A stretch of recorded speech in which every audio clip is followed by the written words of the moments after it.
Good evening and welcome to Dad Bod's Crab Cakes and Sports. Here tonight with John and our special guest, our favorite guest, our most common guest, Kevin Oestreicher from Locked On Ravens, and many other things. I am shocked I could even get you for 15 minutes tonight, Kevin. Been just a little busy, huh? Just a little. I don't know if there's anything happening on Sunday, but I've just been a little bit busy. But I'm glad to be back. Glad I could find some time in my schedule to pop on with you guys. It's always fun. Oh, I appreciate it very much. Well, let's get right into it. I mean, yeah, I heard a rumor that the Ravens are playing on Sunday evening against the Bills. And I guess it's so easy just to sit here and say, like, we before we got on, we were talking about how much, and I've bored these people to death with how much I hate preseason football. So I'm ready for regular season. But am I going to be? I don't know if I'm going to be happy, or if I'm going to be frustrated, or if I'm going to be, oh, we finally got our revenge, quote unquote, after this game on Sunday. I mean, what are your thoughts? Like, is the revenge thing overplayed? Are we done with that yet? Yeah, I think we're probably done with the revenge thing. I look, if there was revenge to be had, and I said this about Kansas City last year. If there's revenge, it's probably in the postseason. I mean, that's probably where you get your revenge. I think regular season's just a different beast, and the Ravens have been pretty clear in saying like this is a new season for them. I mean, last year is last year, this year is this year, and that's true. There are the storylines, there are the headlines, and those are obviously going to be played up throughout the week as they already have been. But to me, I just think they just got to focus on being 1-0 because last year they started 0-2. They've made it very clear they want to start faster this season. And I think they have to because 5 of their first 6 games are against division winners from last season. So you don't really have time to ease into things. And they honestly defied the odds last year by getting the 3 seed after starting 0-2 because not a lot of teams are able to recover from that. Luckily, Baltimore had enough talent to do so, but you don't want to put yourself in an early season hole again. So I think that it's going to be a good game, and hopefully Baltimore will be ready to play. Yeah, so Kevin, I mean, the Ravens have been pretty fortunate for the most part, avoiding the injury bug. Obviously, the Isaiah Likely injury hurts, and John Harbaugh has been pretty mum on the word with Pat Ricard coming into this game. I think during the regular season matchup versus the Bills, we kind of ran all over those guys. Is the Pat Ricard injury going to be a problem coming into this game in Buffalo? Especially considering I think the Ravens might need this game more early on than the Bills with the early stretch they have. If you take a look at the Bills' schedule, it's not super difficult early on.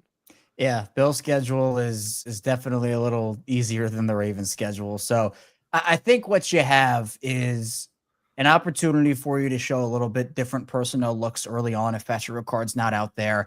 I'm not so sure they'd go like super, super heavy, like if Isaiah Likely and Ricard were there. And, Ian Rappaport saying it's not very likely that Likely plays, no pun intended. But I think that at the end of the day, the Ravens signing DeAndre Hopkins does open some things up if you want to do 3 wide receiver sets. Nelson Aguilar was great for the Ravens in his role, but I just think DeAndre Hopkins has a higher floor and a higher ceiling than Nelson did last season. I think when you also look at the Ravens and what they can bring to the table, a big thing that I'm going to be looking for, especially if Ricard isn't out there, is do they get their running backs involved a little bit more as pass catchers? I think that's going to be an interesting one to me because I still think you can run the ball without Ricard in there. It's going to be actually interesting to see. And I think we'll probably know a little bit about their game plan depending on if Ricard is out, if they call up their practice squad fullback, Lucas Scott, and if they want to essentially try to replicate what Ricard brings, or if they want to roll with no fullback. And that will obviously open up more personnel groupings, and maybe Lamar Jackson will throw the ball a little bit more than we're used to. Obviously, Todd Monken's offense is a lot more balanced than what we've seen from Greg Roman, and that's obviously long gone. But does it even swing in that direction even further without a Ricard out there? I think the Bills are going to try to match up with what the Ravens bring. The Bills last season as a run defense weren't particularly great, so I'd still hope that Baltimore try to take advantage of that. You can still use 6 offensive line looks with Joe Noteboom or Ben Cleveland coming in as your extra offensive lineman if you need. But I would probably expect to see more 3, maybe even 4 wide receiver sets. Maybe you throw Mark Andrews in the slot a little bit, spread the defense out, which I know is kind of unorthodox for Baltimore, but they've done it with success when they have. So I think it's going to be interesting to see. And it's interesting to me that you do mention getting the running backs in there early. And one of the weapons that they have this year, obviously Keaton Mitchell, we all saw what he could do when he was on the field. I mean, he was averaging like 7 or 8 yards a touch a couple years ago. And it's just, and I think we're back to where he was, at least based on the preseason. The issue is obviously he can catch the ball out of the backfield and they would like to get him in space, but do you take Derrick Henry off the field? Like, I know this is like a rich people's problem, essentially. Like, we have too many weapons, but what do you see? How do you see that working out? I think it'll be interesting early on to see how they utilize Keaton, because I know that Todd Monken has been very clear about the fact that, there are two other running backs in that room, and Justice Hill and Derrick Henry, who are going to demand their fair share of touches, with Derrick Henry being the bell cow and Justice Hill being the change of pace guy.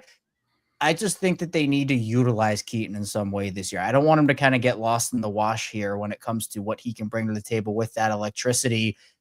I'm not expecting him to be like a 10 carry per game guy, but we saw during his rookie season, I think only Devon Achane had more yards per touch than Keaton did during 2023. So the speed, the electricity, and I keep saying electricity because you just see the change of direction he has, the burst up the sideline, him getting to the edge. And he's actually a very good yards after contact runner too. I think people look at his size and they say, oh, this guy goes down after first contact. He has that element of physicality to him. So I would expect Keaton to be more of a change of pace running back this season. Now, obviously, the luxury, of course, you talked about it with kind of it being a good problem to have, is the fact that there are probably too many mouths to feed in that backfield. But in the event that someone goes down, and obviously knock on wood that doesn't happen and they stay healthy, but you feel good having Keaton is a change of pace guy that can eventually maybe even work himself into more of a role. So I'd expect them to lean on their vets. I think that they trust Derrick Henry, they trust Justice Hill. And maybe it's more of an easing Keaton back into it again a little more, not to the level we saw last season, but hey, let's give it a couple weeks, give it a month, and then by the time October rolls around, maybe he'll, get a designated 6 to 8 touches per game. Well, Kevin, let's say that, I wake up on Monday morning with a headache and a little bit of anger and some sore throat from yelling at the television because the Ravens end up losing. And if that is the case, what have the Bills done to exploit this Ravens team? What do you think the scenario is? Where do they take advantage of this Ravens team? Because it seems like going into the season, there aren't a ton of weaknesses really on the roster. So where do things go wrong if the Ravens end up losing Sunday night? Yeah, there aren't really a ton of weaknesses, but of course you got to line up and play the games. I think one that I'm looking at, the Ravens, they weren't great in third down defense last year. They were 18th in the league. And again, those numbers are kind of skewed because of the very vast way the defense looked in pass coverage in the first half of the season versus the second half of the season. But I would probably say the Bills offense just converted on third downs, kept their drives going, because I'm saying for both the Ravens and the Bills, the best way to stop Lamar Jackson and Josh Allen is to not give them the ball. Don't put the ball in their hands. Keep them on the sideline. And so I know the time of possession battle was more of a Greg Roman thing with, oh, look, the Ravens had 40 minutes time and the Bills only had that would be a Greg Roman situation. The Ravens with Todd Monken generally go down the field and score pretty quickly, or at least a lot quicker than we saw. But really, I think that if the Bills keep that their drives alive, and red zone is going to be big too. These were the top 2 red zone offenses in the league last season. The Ravens were number 1 and the Bills were number 2. It could just come down to who converts in the red zone more, because obviously you have Tyler Bass, who's dealing with a groin injury or just an injury in general, and then Tyler Loop, who's a rookie. It's 2 kind of wild cards, I guess, and we know how good Loop looked during the preseason, but he did have his fair share of struggles at times during training camp. You don't want to put too much pressure on a rookie in his first NFL game. So I think if the Ravens are able to score in the red zone, it bodes really well for them. But if the Bills come up with stops and force them into 3 points, and then they in turn go down and score touchdowns, you can't trade touchdowns for field goals. We know this Bills offense is too good to do that with. So I just hope they don't start slow. There's been a lot of conversation about the Ravens not playing their starters in the preseason and kind of the rust that goes on with that. And, whether the rust is worth no injuries or whether it's worth risking to get a little of the rust off. If they start slow again this season after starting slow last season, the Ravens might play their guys a lot more in the preseason next year. Maybe not to the extent the Bengals did, because with Joe Burrow and playing him behind backups, which was just crazy in my opinion. But they have to start fast this season. It's really important they do. Yeah, but I mean, the same folks that'll complain about how they started slow because they didn't play in preseason are the first to step up and say it was really dumb to play your starters and so tore his ACL, or Gus Edwards J.K. Dobbins, the cornerback that I can't think of off the top of my head, a couple years back. Like, you played all your starters for like that, just that the few minutes, and then you lost your entire running back room. So to me, I've kind of came to the conclusion and just kind of sucked it up that, okay, we might start, it might take a series or two to get started, but that's okay. I guess one of the things I was thinking too, Kevin, was because of what happened in Buffalo at the goal line, how everything ended with Mark Andrews. What do you think the emphasis is on getting him started quickly? I think it'll be really important, and I think they're going to provide an emphasis on it. Now, we saw last season in week 1, the Chiefs, they emphasized taking Mark Andrews out of the game. They were covering him in all different ways and essentially saying, we're going to risk someone else beating us. And Isaiah Likely literally almost did it by himself. He was literally a toe away from that. They were going for 2 to win that game. So it literally, if Isaiah still gets in, maybe that's a different conversation. And obviously Mark had the car accident before the season started. He kind of started slow, but ended up bouncing back really nicely. He talked about how he's a pro and he's not going to let that moment define him. But look, if he gets in the end zone, has a big game, it's going to feel really, really good. And I think that you do have to, especially with Likely not expected to play in this game. He's still one of your best pass catching weapons. In my opinion, he's still a top 5 tight end. I understand the last time we saw him, it was a pretty rough showing. I get it. That's the last thing we saw. And this is what have you done for me lately league. So that's obviously what you're going to go to. But to me, I think if you get Andrews going early, it opens up the rest of your offense. I think you can work play action off of that effectively, especially if you can in turn, alongside Andrews, get Derrick Henry in the run game churning. It will force the Bills to bring defenders into the box. And then Lamar and Mark can work their magic off the play action game. So I think that it all goes really hand in hand with one another. And I'm hoping they can start fast. That's what I'm going to keep saying over and over. Start fast. They need to do it. They need to. So Kevin, we had obviously that playoff loss in Buffalo last year, and it was very disappointing. But there were some characters on both teams that weren't involved in that loss at all. Which new face that is on either team will provide the biggest impact in this upcoming game on Sunday night? Oh, that's a good question. I just think based off of his pedigree, if he plays, it's Jair Alexander. I know that the injury stuff is real. He practiced on Wednesday, but he hasn't practiced in over a month, not over, in almost a month. So he has to kind of ramp back up to get into action. But when he's healthy, in my opinion, he's a top 10 cornerback. And, not that the Bills have any of these like star wide receivers. They clearly are going against that. They have a bunch of guys that can contribute, but I think for Jair, just him being physical in run support, he's someone that can really change the dynamic of the game.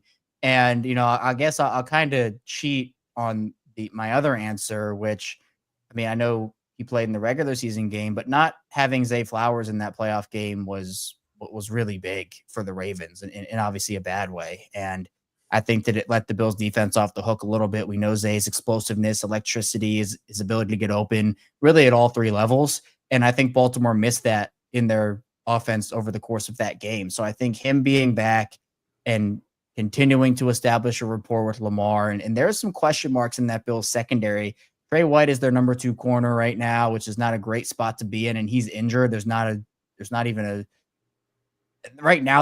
inkling of whether he'll play or not, but it's kind of up in the air. So it's either going to be a rookie 6th rounder, Dorian Strong, could be Jamarcus Ingram, who, you're putting these young guys in tough spots there.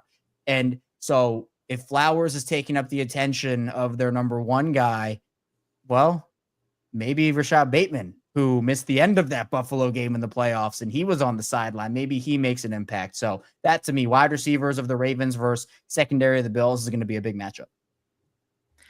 And I'm going to put you on the spot, Kevin. What is your prediction of this game on Sunday? The Ravens lost to the Chiefs in week 1 last season. I can't see them doing it again. I just can't. You get that. It's not a revenge game to me, but it's the storylines. It's the hype of building up to it.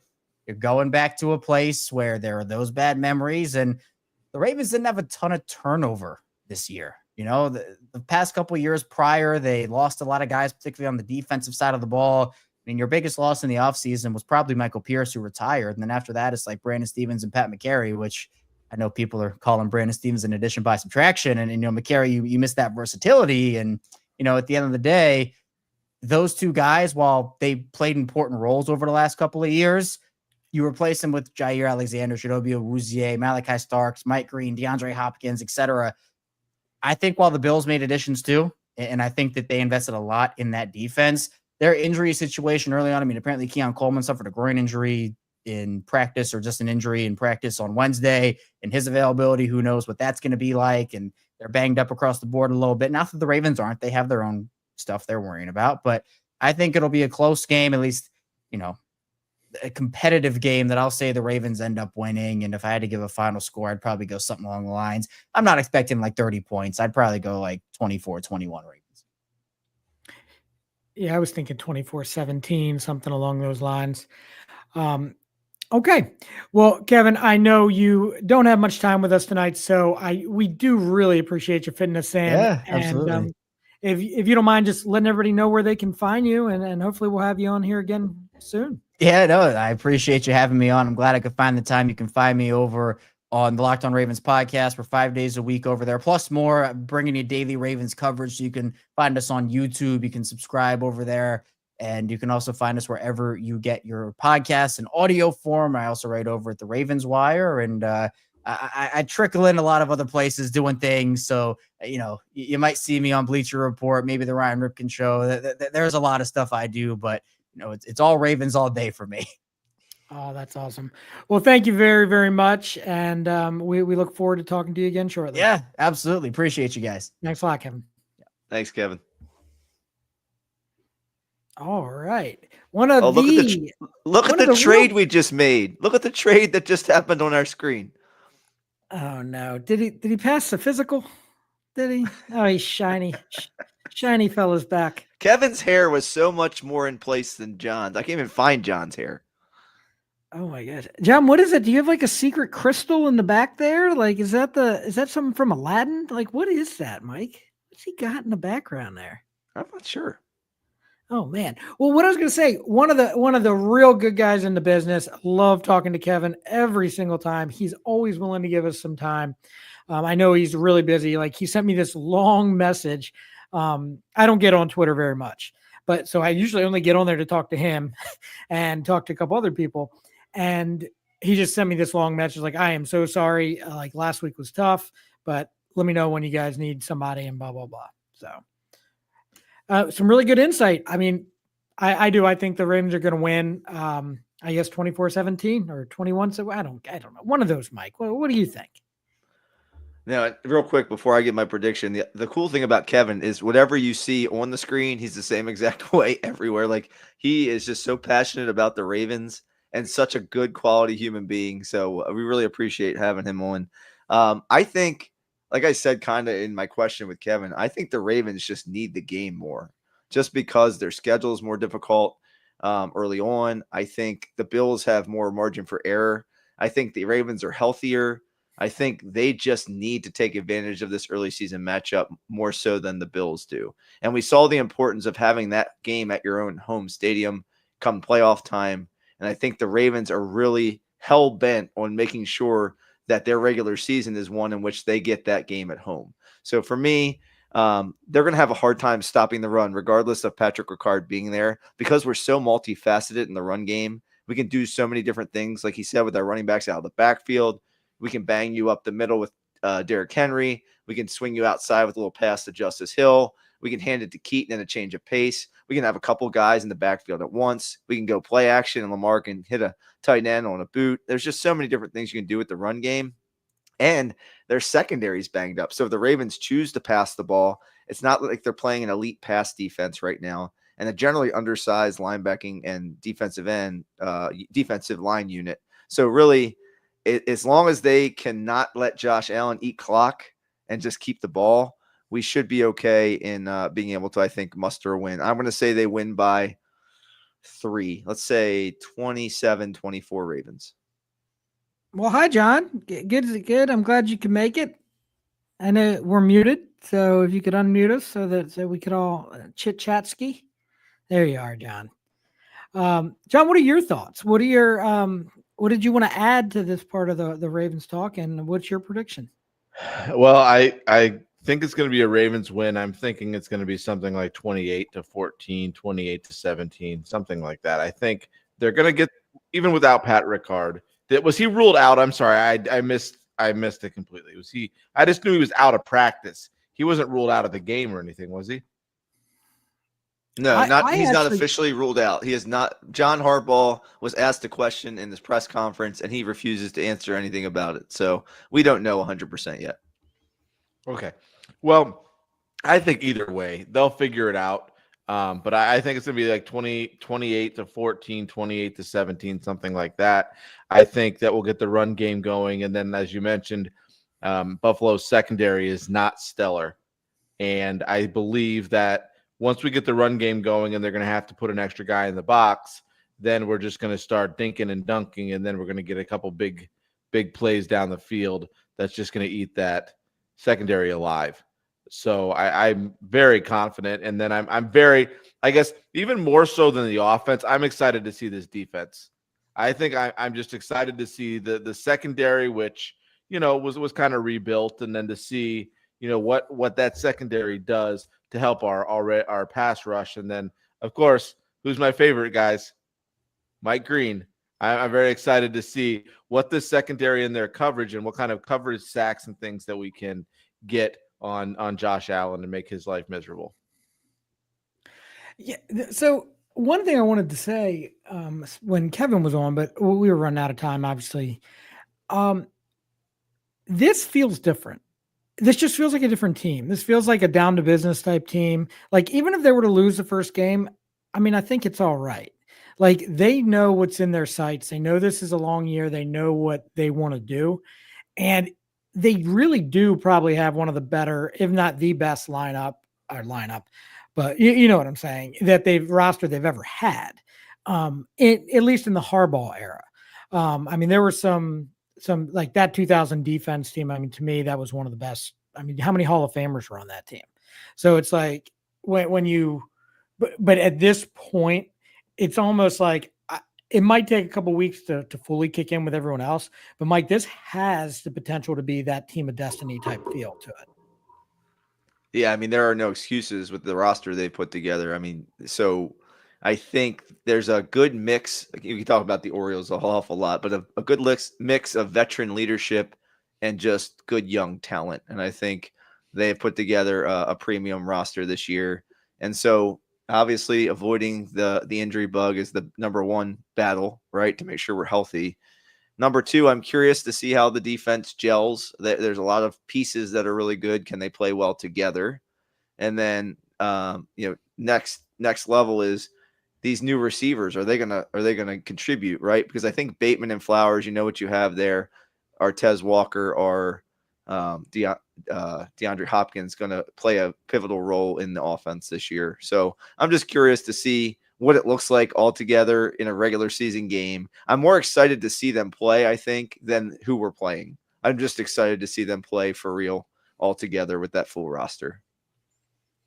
Here's my big question mark, I think, is going to be how are they going to come out in offense? Are they going to come out with the 2 tight end set, or are they going to kind of keep Kohler on the sidelines, or is he actually going to fill in for Likely? Are we going to get a game where, they're doubling Andrews and Kohler's going to kind of have the breakout game like Likely did last year? Or are they going to be going 3-4 wide with the 1 tight end and the 1 running back? I think that's going to be something interesting to see, is how they adjust without Likely in there, because, frankly, he played a huge part in our passing game, last year.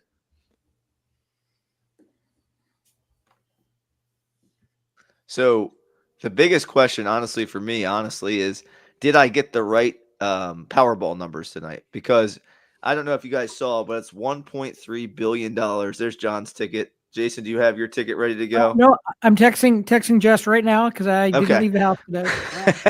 We have got to take this podcast to the next level. So if we win Powerball, this will be the only job I have. So I'm just letting you all know I'm retiring from teaching if we win the old Powerball, and we'll be full-time podcasters. It'll be a real job. Job? No, there's no job. I don't need to get paid to do this. Nothing will change for us except No. I'll have someone to be able to do the stuff that we don't want to do or that we can't do. John, it took me 45 minutes just to get this thing up and running before Kevin got on. We were just trying to change the title. Right. All I was doing was typing, but see, I type like this. Like, yep, okay. You guys never see did that, Mavis. You didn't do Mavis Beacon? No, you guys know that that movie Up? I'm like the Yes. guy from Up. I'm like the old guy. I really am. Yeah. Like, just stay off my lawn. You know, don't come try to sell me anything. And if you do, you're going to end up in the sky in my house. It's kind of weird. I know. Flying Yeah. around with some Hey, balloons. Yep. So, guys, let me ask you this about the Powerball. Do you pick your own numbers, or do you just let the computer pick them? Oh, no, I let the computer pick them. I think I'd have a better chance of that happening than me coming up with my own numbers and doing it. Yeah, I'm a random draw guy. Honestly, we the only reason I do it is the teachers at school do it. And we do it together, and like I can't be the only person left at once. You know, if everybody wins, I cannot be the one person going to school that next day when it's like me teaching 700 kids by myself. So, Like, I mean, I've won a couple times. Like when we lived in Maryland, Jess and I think like twice won like $2,000 or $3,000 on like the Maryland lottery part. And that was kind of cool. We're like, all right, sure. Like, why not? But it's like to win the big, oh man, I don't know what I would do. Like Jess and I were talking about this the other day. I'm like, so what are we going to do? Like, other than buy a house here, I'll probably buy a house here, like buy a house in Maryland, buy a house in Ocean City, New Jersey, like a house here. Like, I don't really know. My kids still have to go to school and I don't want to like hire a tutor for them. So it's not like I can travel all the time, you know, because I still want them to get the social experience. I don't know. I don't know if you guys have that problem either. Well, I think I would probably just invest in a ton of multifamily houses around, or multifamily real estate around the country. Maybe buy a house in a couple places that you can use as Airbnb or use for yourself or whatever. But I don't know if my life would change that much, other than I wouldn't really have to worry about, what am I spending money on, and my budget would expand. And you guys know, my father would ask for some of the money because he goes, there's children who would love a Christian education. So you've got to remember your alma mater, blah, blah, blah. Uncle Al would call me and say, the Lutheran church needs some money for this. Could we help? That's my fear, is that I win the lottery and then every Lutheran grade school or high school that needs help with their building or something calls. You know how my family and my life are. See, but I wouldn't tell anybody that I won. Mm-mm. Like, no one would know. So no one's calling me and asking me for money. But Florida, you have to. I think Florida releases your name, though. Well, they can kiss my wife anyway. But like, my friends would get like my close friends would just get little bags, unmarked bills and things delivered to their house, in little things. And then you might think something's up. I don't know. I'm gonna be playing a lot of golf, and I'm gonna be working at a golf course. I'm gonna be a starter at a golf course. I'm gonna be playing lots of golf, mostly for free, hopefully. Anyway, doesn't really matter at that point.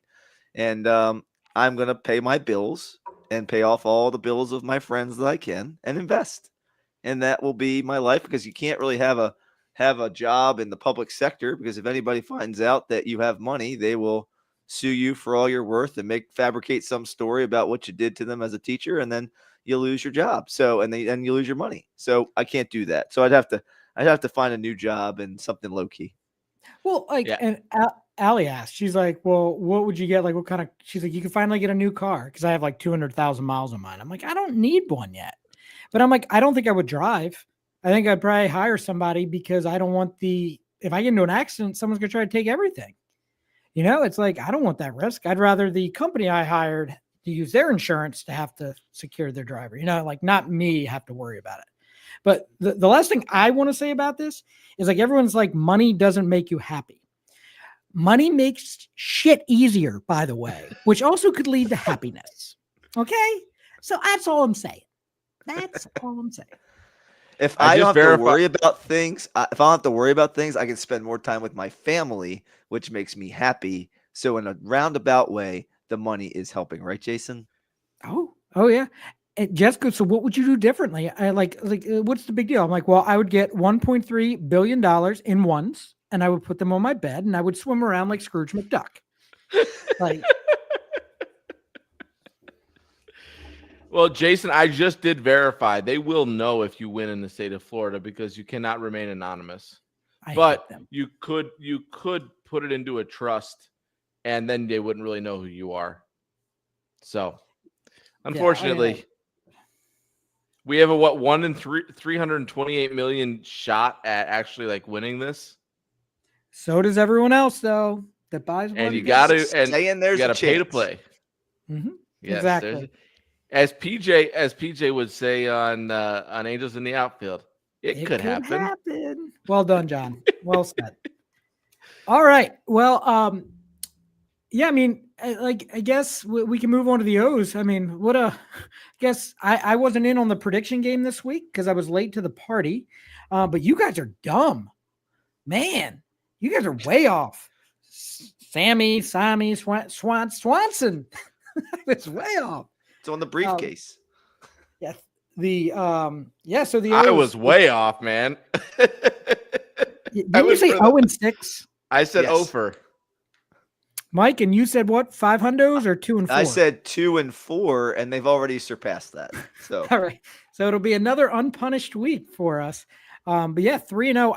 I was thinking about it. Like when this went down, I would have more than likely said 2 and 4. But because you said 2 and 4, probably would have said 1 and 5 would have been my prediction. Especially since the Padres are my World Series pick coming out of the National League. So, yeah, I mean, everything looks good. I guess Elias is probably like, oh crap, here we go. We're moving down that draft board.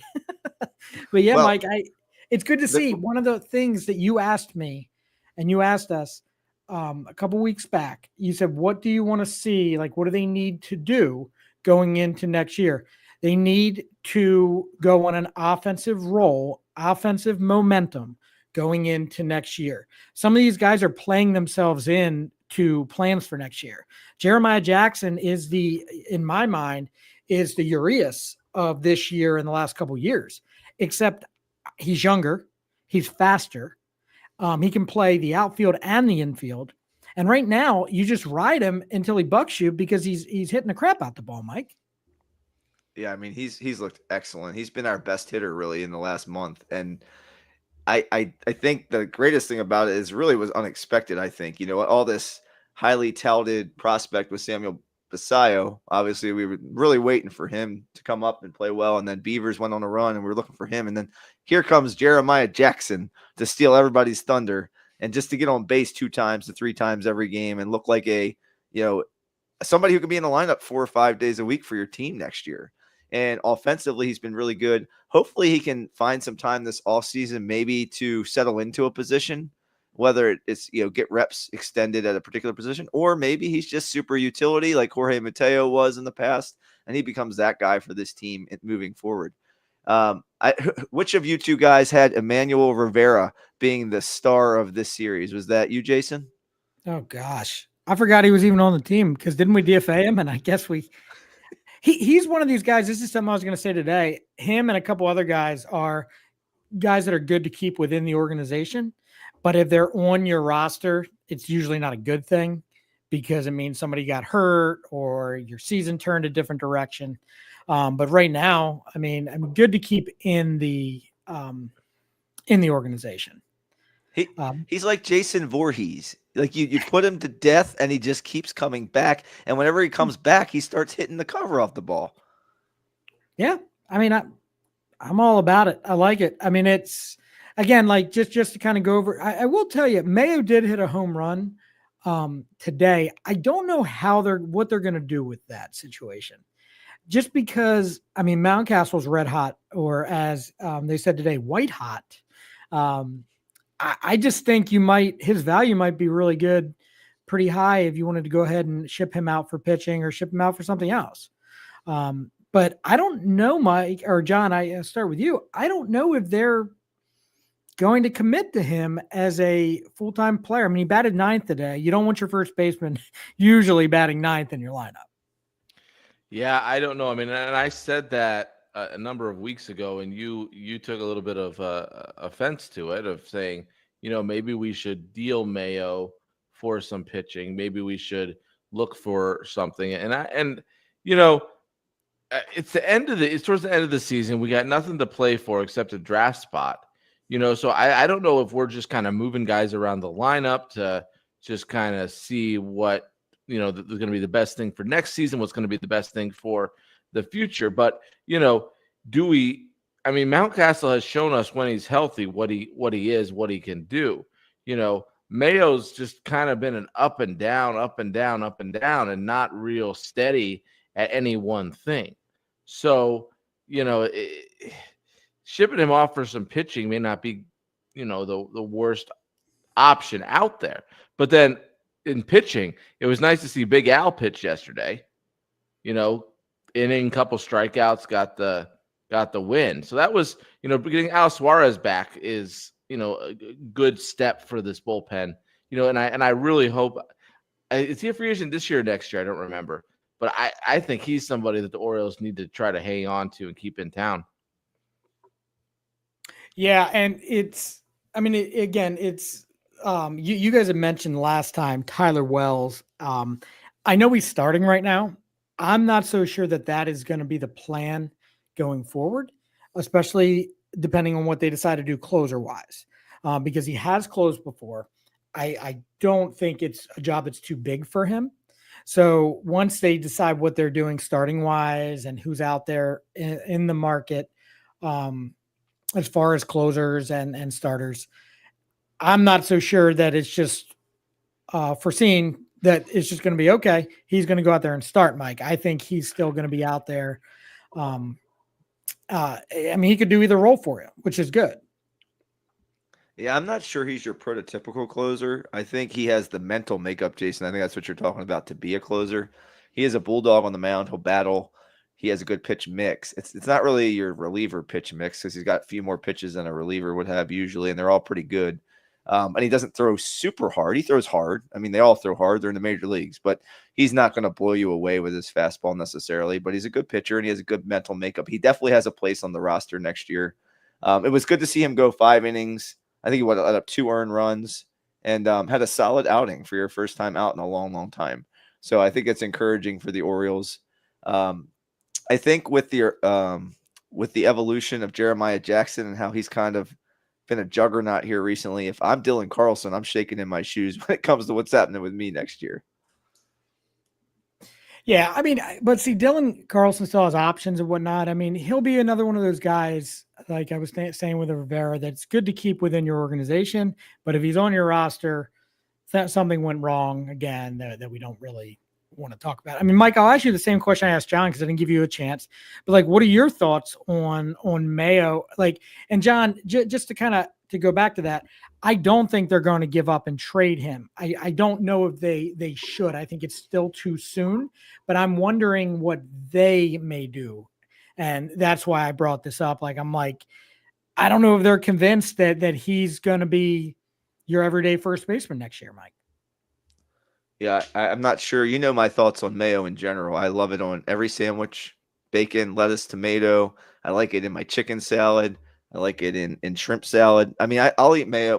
The name of my fantasy football team is butter and mayonnaise sandwiches. And I think you used the commercial the other day to advertise for my part of the show. So no, but as far as Kobe Mayo, I think he has underperformed based on the expectation for him. You guys talking about him batting ninth is just kind of evidence to that point.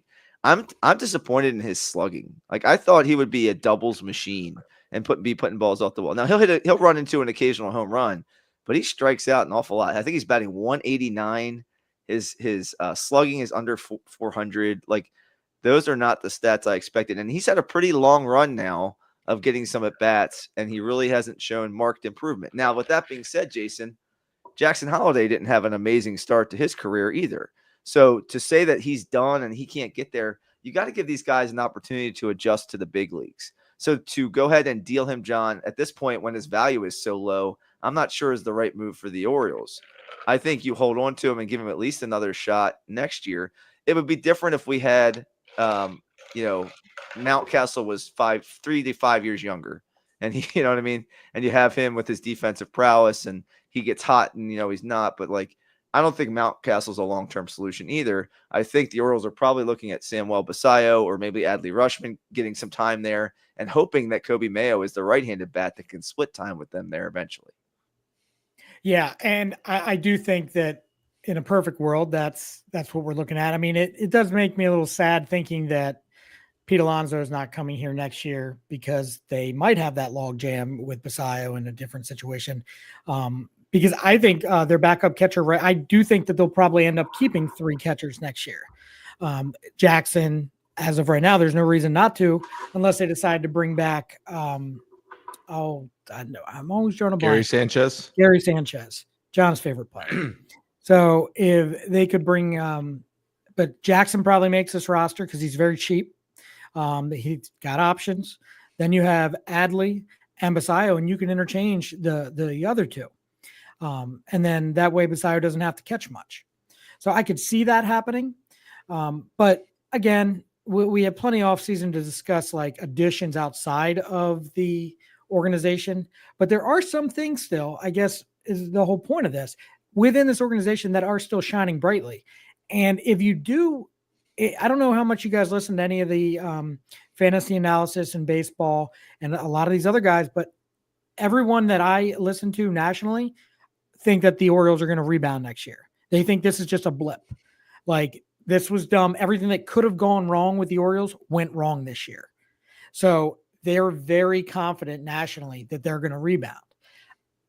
Being able to see it all the time and watch all their games, I'm not 100% convinced that this roster as constructed now can do that, Mike.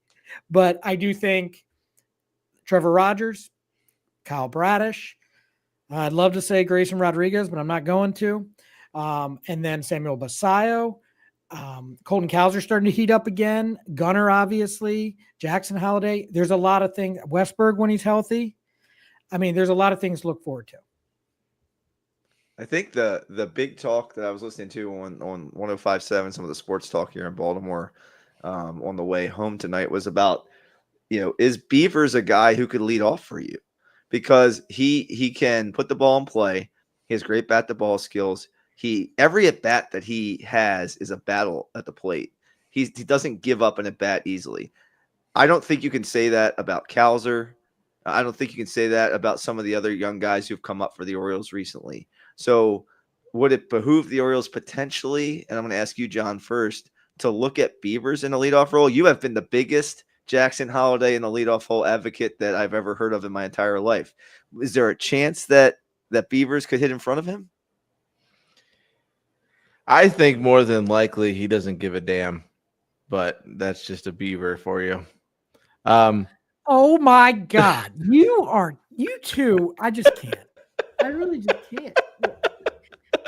No, I think Jackson leading off is the best place for him right now.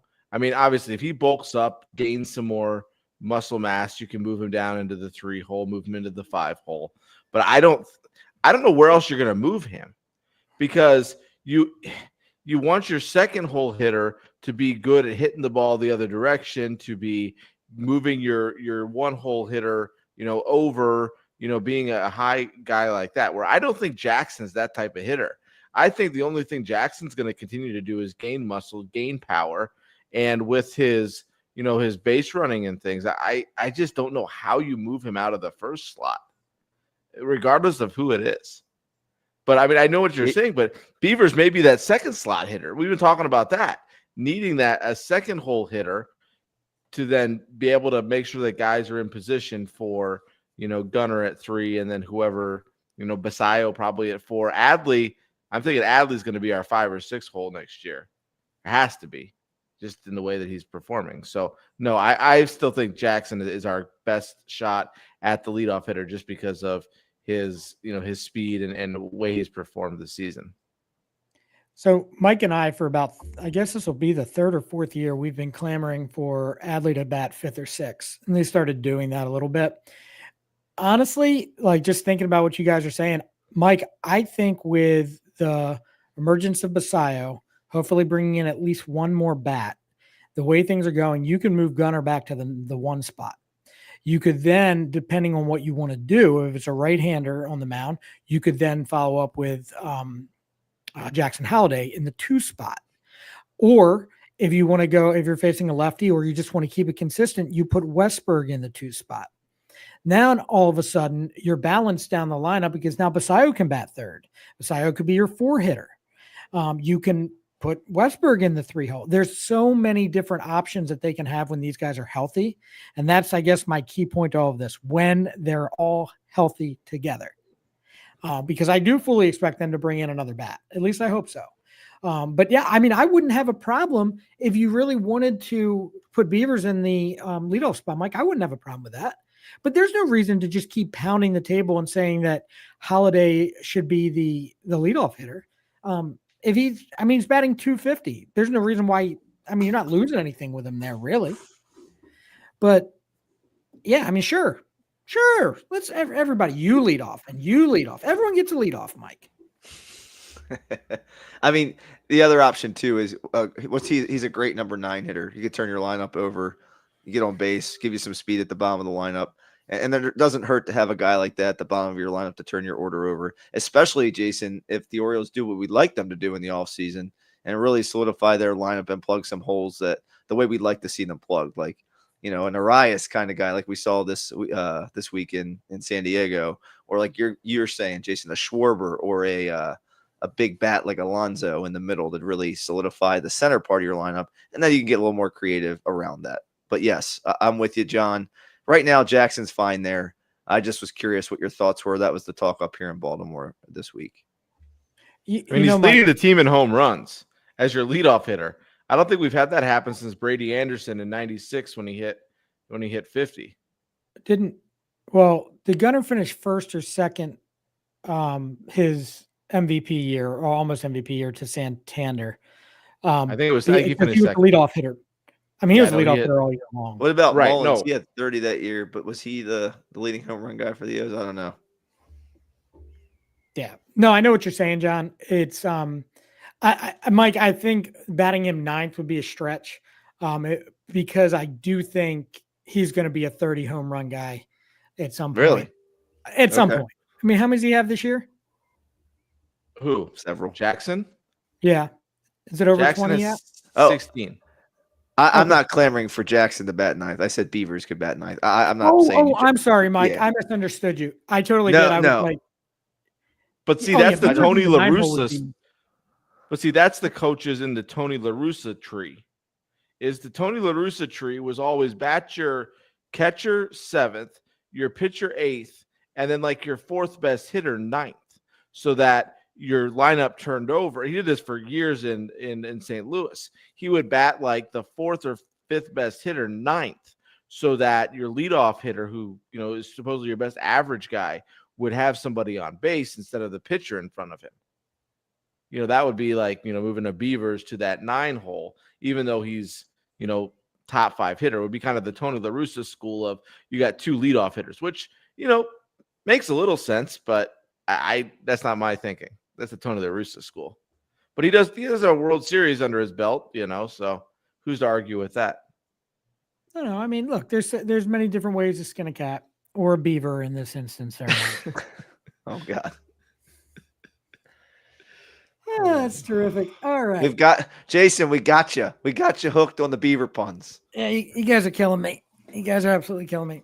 All right. So a lot of exciting things going on. Like I said, I mean, a couple weeks ago, one of the keys for me was ending this year on a offensive momentum note. And they seem to be doing that. Now, there's still a little bit of about a month left, so things could turn south. But otherwise, I mean, good things. A lot of hope, at least going forward. Okay, so our next segment here is our ballpark figures segment. I went ahead and put it together for you 2 young ladies tonight so that you can go ahead and do it and work together as a unit. Okay. Mind meld, John. Mind meld. Well done. Okay, so this is going to be NFL coaching losses per.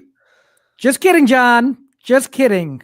No more NFL That coaches. sounds familiar. That sounds familiar, Jason. Oh, God.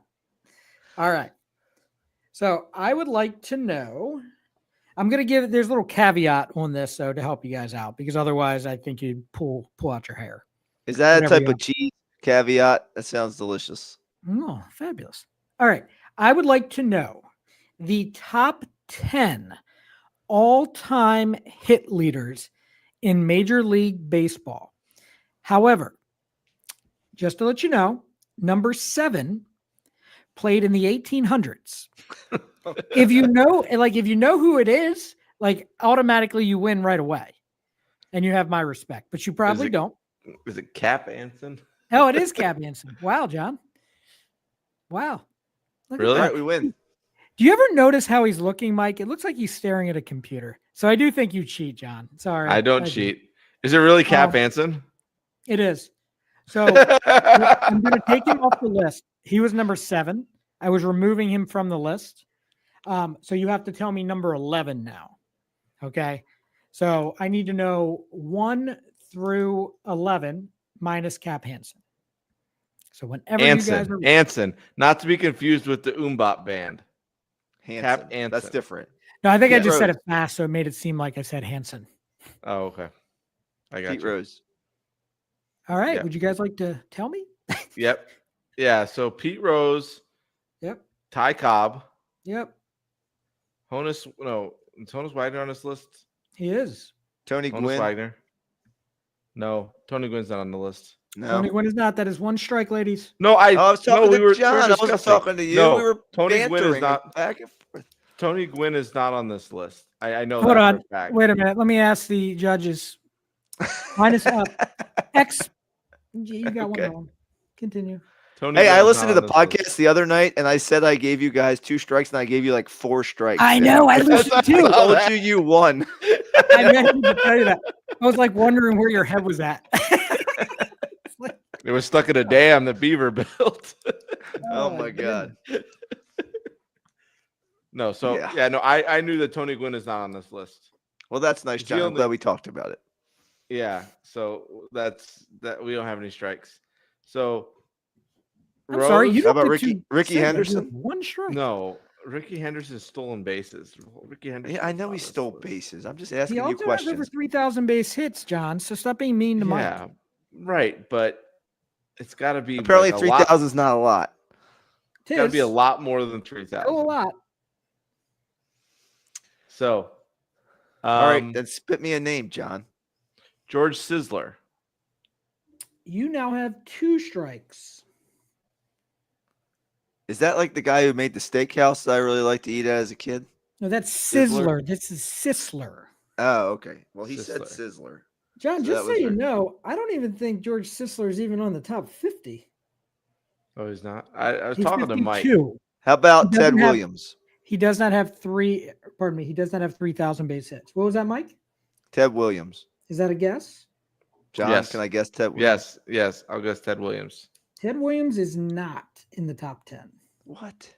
Well, remember? Oh, Mike, you remember he lost 3 years to World War II and 2 Oh, years to yeah. the Korean War. Yes, So Cal he lost Ripken has 5 more hits than him. Yeah, he lost 5 years of eligibility. So we already lost, Jason, but we won because No, I knew I'll give Cap- you. Okay, so Ted Williams is number 77, Mike, and he only Yeah. has 2,600. Oh my gosh. Well, but here's That's the a thing, horrible Mike. guess. If you think about it, if he hadn't lost those 5 years to service in the Marine Corps, take It's 200. 1,000 That's hits. another 1,000 hits. Yeah. Yeah. So he's over 4,000 at that point. But I think no. there's only 2. Jason, are there only 2 over 4,000? Is it Rose and Cobb? Correct. There's only 2 Listen, over no. 4,000. Listen for a second though. Because you did get the what you call it, the Cap Anson. Anson one, Umbop. you only have 2 strikes, so you are still Oh, good to go. sweet. So continue. You're missing like all the top people here. How about Hornsby or Jimmy Fox or one of those guys, John? I don't Jimmy know. You're Fox is overthinking Homer. this. Both of you. You're overthinking. Think of the greatest superstars in the history of baseball. Babe Ruth, Ichiro. Mickey Mantle, Lou Gehrig. Those are the Okay, names, slow down, John. Mike. Jolt and Joe DiMaggio, Mickey Mantle, Ichiro. Are these Actually, guesses? Ichiro- No, I'm talking Let's to guess Mike. Mickey Mantle, John. Let's go Mickey Mantle. Yeah, Mickey Mantle. What the heck? All right. Eddie Murray. Eddie Murray has to be on this list.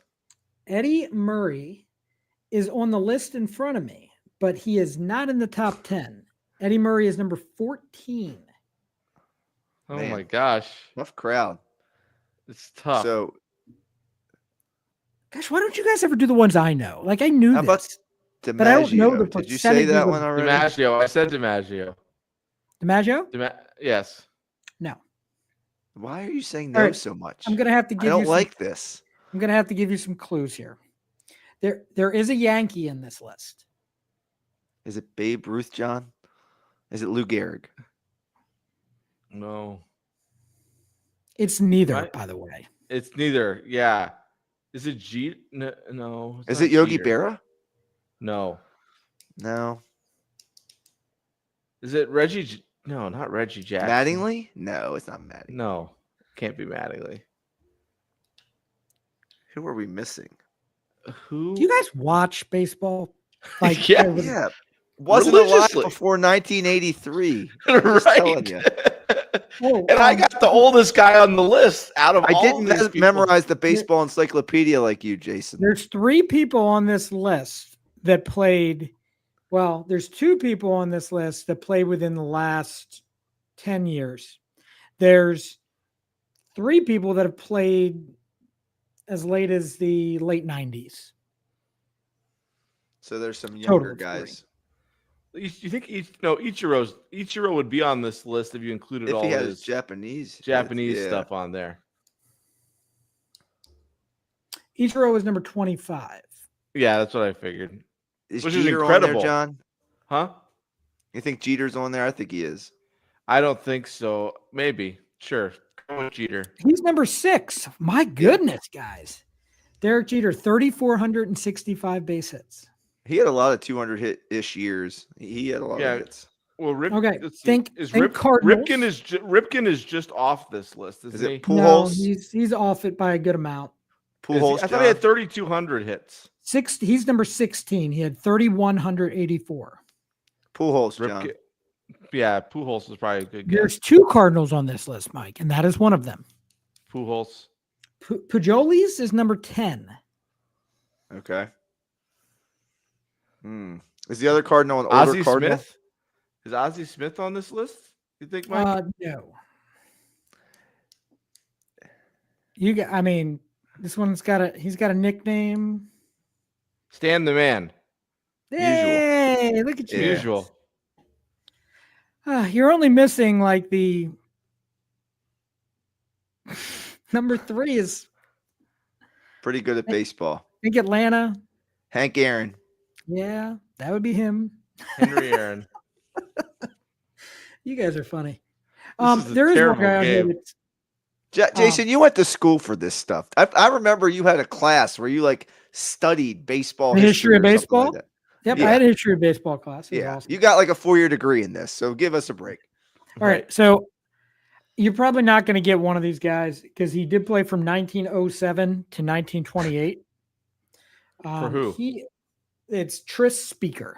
Tris I know Speaker. you know who he I is. would have guessed Tris Speaker. Well, you had plenty of time, you moron. You haven't done Well, it yet. I was going through newer players first. I was going All from right. my generation back. So okay. you guys have one. You have Pete Rose, Ty Cobb, Henry Aaron, Stan Musial, Tris Speaker, Derek Jeter, Cap Anson. You're missing number 8 and number 9 and number 11 because of the Cap Anson. And number 11, think Blue Jay World Series kind of rental player in 93. Longtime Brewer, also played for the Twins. Stop speaking, John. Molitor. Paul Molitor. Well done, Mike. I knew you would get it. He's number 11. Really? There's a Red Sox on this list. Yastrzemski. You got it. So that leaves you with just one. I believe this guy was a shortstop, a right fielder, and a first baseman at one point in his life. All at once? That's impressive. Yep. He did it all. Now, I will say he played for the Pirates for a very long time.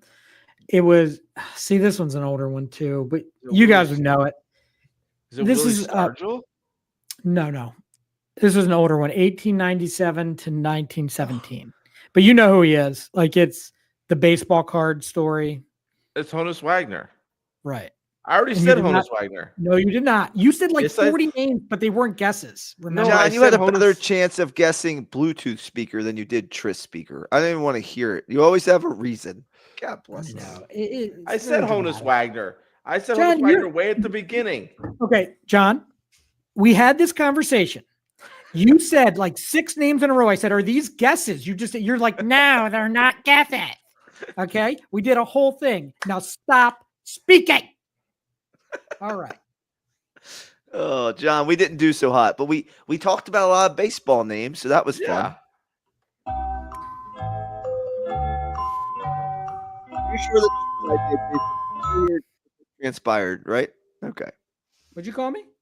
I said, you sure this is a good idea? You heard what just transpired in regards to this sports trivia type thing. Yeah. I mean, I thought twice about it, but I wanted Kevin to play, but he didn't have enough time tonight. And plus, I think if Kevin plays, I should probably play to represent us in a better Right. situation. I should probably ask the questions also. Yes. Well, so we are doing everyone's favorite game show, Dad Bod's Sports Jeopardy. I am the host because John won last week. I don't know how. I'm just as surprised as all of you, but it did happen. It did happen. So this week, the categories. What happened to all the Gophers? The other one, Turtle Time. Was that like said with the Arnold Schwarzenegger from Jingle All the Way? It's turbo time. Sure, why not? And then the other one, Orioles. I don't know. Orioles fun trivia. I don't know. I don't really have it. Actually, just go Orioles record holders, whatever you want to call it. So, All right, is so this John- Gophers about the University of Minnesota? Nope. Once you do it, I think Mike might know what it is but It's about golf, John. yay! God, Mike, it's like we're in sync. I I love know. you. Bye. Oh my. Okay. All right, John, your let's- turn. Let's start with what happened to all the Gophers? All right, for which amount? 100, please. He holds the record for the most Masters victories with 6. 5, 4, 3, 2, 1. I'm a little ashamed. Jack Nicholas. Oh, that was my guess. Okay, go that. Of course it number was, two. John. Of course it was right Number there 2. on the tip of your tongue. You knew it. That It was. It was number 2. All right, for 5 hundos. For active golfers, Tiger Woods has the most major wins with 15. This feller is second with 6. Johnny. Mike, Is it Rory McIlroy? it is not. That's a shame. John, what was your answer? Did you give up after I guessed? Yeah, that was my guess. No, it wasn't. It definitely wasn't. It was. All right. Any guesses? Mike, you want another guess? Is it Sergio? It's not Sergio Garcia. I'm not guessing, but it wasn't Just Sergio Garcia. No. Jordan Spieth? I don't know. No, it's Phil Mickelson, guys. Phil Mickelson. Oh, lefty. How many does he have? 6. 6. Interesting. 6 is second to the 15. Yeah, 6. That's terrible. All right. 4,000. Yes, please. This golfer won the Players Championship in 2005, but before that was the head golf coach at the University of Maryland.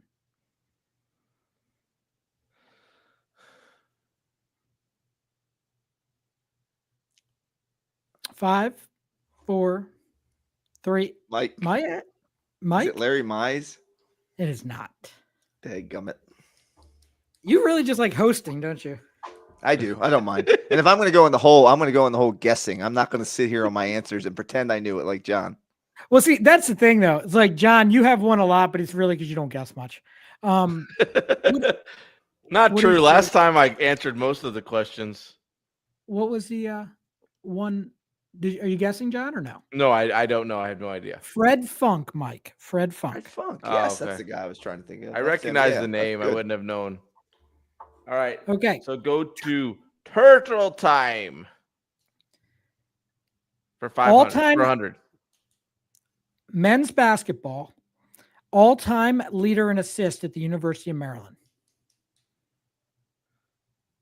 Mike. Mike. Steve Blake. Got it. Well done, Mike. Minus 1,400. Okay, John has 0, and Mike has negative 1,400. Turtle Time for 5. All right. For 5, the University of Maryland the University of Maryland football team has produced 2 Hall of Fame players. One is Stan Jones, and this other player was a defensive lineman for the Dallas Cowboys. Hall of Famer.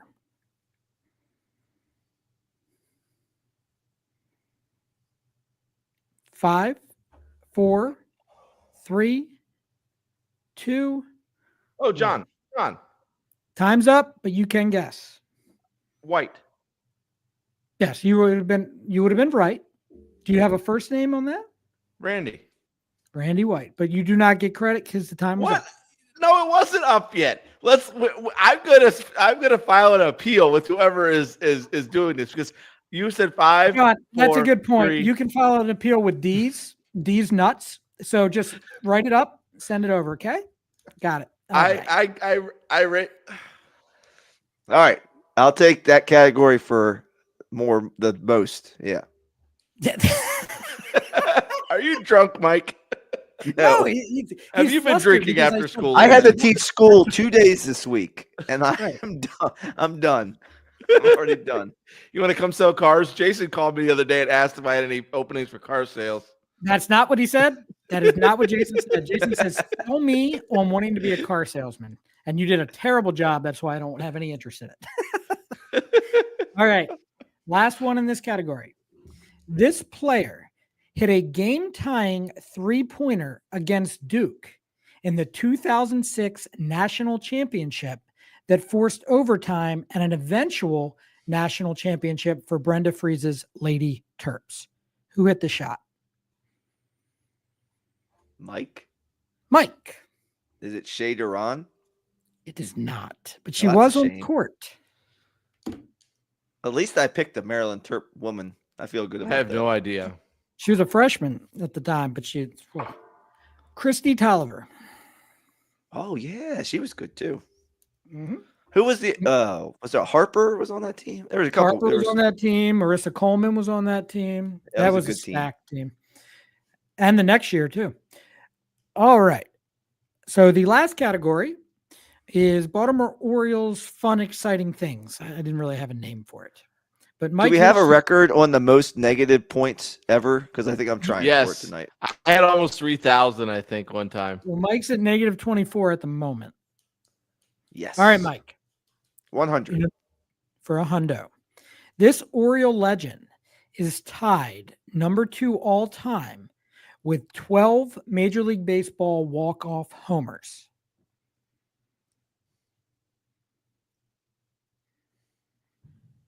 There's a whole bunch of guys tied it too.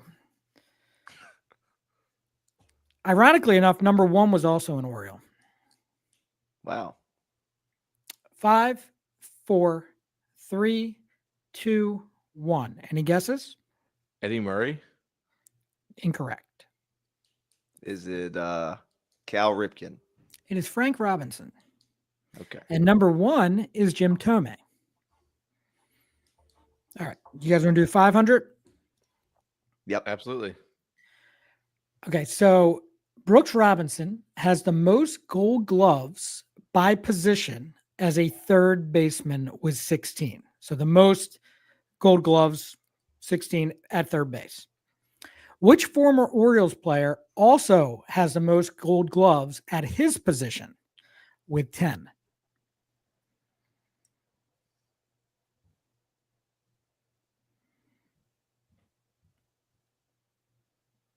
Five, four, Mike, Mike. is it Aparicio? It is not. All right. I'm guessing a lot tonight, and I'm not coming up with anything good. John, any guesses? It's not Frank Robinson, is it? It is not. Was that a guess or like? No, I don't think so. Got it. All right. So, Mike, you're at negative 2,900. John, you're at Yes. 0. The answer is Roberto Alomar. Oh, okay. Yeah, that makes sense. Oh, okay. See, okay. That's Was a the lot of question games he did. confusing? Yeah, I mean, just a lot of games not as an Oriole in there. That's all. Right. That's where my Yeah. mind was. But he did win 3 as an Oriole. Sure. Right. Yeah, for sure. All right. 4,000. Yes. This Oriole holds the record for most home runs all time at Memorial Stadium.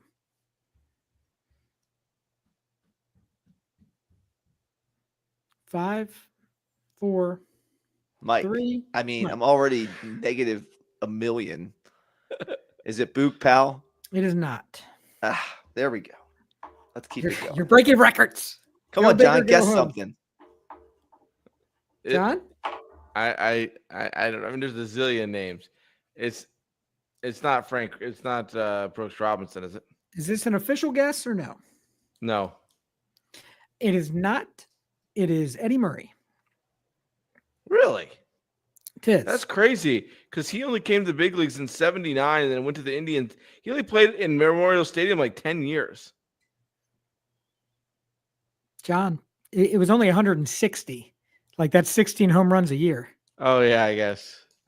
Wow. But that's crazy though. He was only there for like 10 years. Mike and I had a whole conversation about math earlier. That's fine, John. Can you All guys right. just ask the last question so we can get done with this thing? Yeah, God this bless is us. painful. This is probably the most painful we've ever had. We might have to take a week off. All right. Final Jeopardy. I should always be the host. There we Yes, go. you really should. And John, you are a coward, by the way. with Well, your I didn't know 0 any of points. that. I didn't know like I got one answer right. Oh my God. I'm I didn't a- think these listen. were too. I didn't really think these were too hard. I apologize. But They are maybe hard. Number one. Number two, Oh, I am a teacher and I am not afraid to look stupid in front of people, and I do it all the time for a living. So, John, I think you need to be able to put yourself out there. It might help you in your car sales a little bit. But I knew Randy White and I said Randy White before the timer was up and Jason Oh my said God. no. And now So you're I think whining, my which internet isn't is just becoming slow. either. Okay. No. So So nobody's gonna win because we can't even go Final Jeopardy because I have 0 and Mike has negative 3,000 or 1 something. I mean- million. I would say we just put it all on this last question, but I mean, we don't. It doesn't matter. What's the last Okay. question, Jason? Okay, you're gonna have to write these down because it's multi answers. Oh, great. Orioles players have won the All-Star Game MVP 6 times. Cal's done it twice. Who are the other 4? That's such Did they do it as Orioles or just in general? Yeah, sorry, they did do it as an Oriole.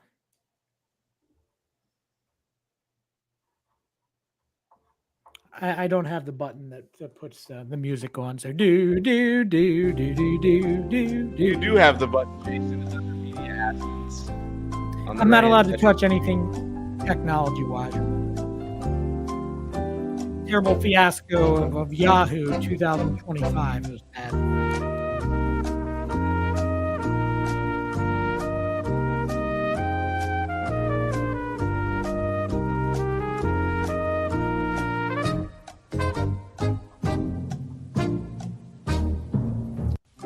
All right. All right, Mike, since you have negative 3 trillion, what is your guess? Oh, Lots of things. Eddie Murray is incorrect. Who's the other person? Brooks I Robinson? have Brooks Robinson, Yep. Jim Palmer, Nope. And Mike Cuellar. You got one of the 4. All right. John? There we go. I got something John, right. stop tonight. writing. John, you're cheating. He's still writing. Okay, I can't He see was any of writing while I was giving answers. I just want to say that. I'm just I saying. know. John, just tell me. I don't know what you wrote there. I can't see it. Okay. I wrote Frank and Brooks Robinson. You got one of those right. Oh, no. Frank you got and 2 Brooks right. Robinson, Eddie Murray, and Brady Anderson. You are 2 for 4. And I'm kind of ashamed of you both because some of these weren't too far ago. So Brooks Adam Robinson. Jones? Brooks Robinson in 1966. Frank Robinson in 1971. Roberto Alomar in 1998. And Miguel Tejeda. Oh, Tejeda. Ah, that's right. I remember 2005. that. Yeah, I remember that. I mean, I can't even give credit to whoever wins for the final question because, wow, that was sorry. I didn't realize they were that tough. I apologize. It was very difficult, Jason. I got one. I knew one answer.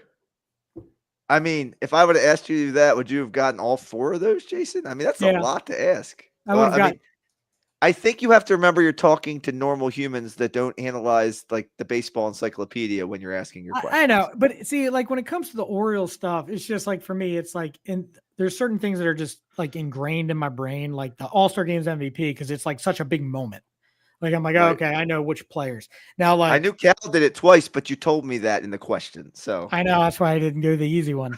But like, I mean, there was like the Randy White one. Don't know if I would have got that one because I knew that he was a Terp. I wasn't sure he was in the Hall of Fame. I also thought he was a Niner at one point. Apparently not. So, No, that was the only question I knew 100% for sure was Randy White. and that was the only one that I don't think I knew 100%. Now the golfing ones, Mike, there was one I wanted to do. I thought was going to be easier. Payne Stewart was one of the like oldest people to win the U.S. Open right before he died. Ironically enough, that was the best golf he was playing in his career was then. I would have loved to see what happened after that. It would have been fantastic. Pinehurst, that was awesome. Yeah. So, okay, well, we'll try this again next week. Hopefully we can give better challenge, or maybe we can come up with a new game. Oh, new games are always fun. I wish we could play. I want to apologize to the general public for having to listen to my wrong answers over and over again. No. I like the effort. At least you tried. John, you can't say the same. I had no idea, Jason. I had no idea on any of those. Clearly, neither did I, but I still said something. Well, I didn't have a name on the women's basketball team. I don't even know who the freaking coach is of the women's basketball. Biggest moment. It's the biggest moment in Maryland women's basketball history. You don't even have to be a fan to know that. Mike knew it. Like, I know Mike knows these things because as soon as I say him, like his brain explodes. He's like, what the hell? Yeah. His purple shirt and his brain explode at the same time. So, all right. Well, so this upcoming week, we are going to try to do something a little different for Sunday night. I don't know the times yet, everyone, but we are going to try to do a Ravens pregame before the game on Sunday. It'll probably be a shorter version of the show. And depending on how things go and everyone's sleep schedule and anger schedule, sobriety, whatever you want to call it, we may do a post game as well. But plan on us being there Sunday before the game at some point, maybe early afternoon, maybe right before the game. We'll discuss it further. Do you guys have something else? Anything else? Nope. Just thanks to Kevin for coming on. We really appreciate him and his insight and giving us just a couple minutes of his time. He's such a good, insightful person, very like analytical thinker and all this Ravens stuff.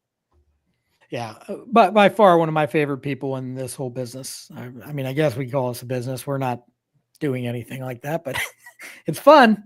And Kevin's great. And for him to give us a time for just 3 guys that just want to talk about sports, for me, that means a lot. So big fan. Mike, do you want to send us to the promised land? Yes, sir. It's going to wrap it up for this episode of Dad Bods, Crab Cakes and Sports. Appreciate everybody hanging out with us this evening or on your ride into work. Don't forget to please subscribe to our podcast on Apple Podcasts, Spotify, Amazon, or wherever you get your free podcasts. And while you're at it, if you can leave us a review, it really helps us out. Click on those 5 stars, and we're trying to spread the good word about Baltimore sports far and wide. So if you can give us a review, we really appreciate it. If you want to reach out to us, you can find us at dadbod crabcakesandsports@gmail.com. If you have a question, suggestion, idea, maybe somebody wants to do the Jeopardy game because I'm not very good at it. But if you have a thought, please let us know. Reach out. If you want to follow us on social media, you can find us at dadbods_crabcakes_sports on Instagram, or at dadbods crabcakes and sports on our Facebook page, or at crabcake_sport on X. And you can follow us in any of those places. We like to send out some memes. We'll do some video clips of our podcast. We'll do a variety of different polls and things like that. And so just follow us on our social media. But until next time, don't forget to keep rocking those dad bods, eating those crab cakes, and never miss the game, especially Sunday night. Go Ravens. Adios.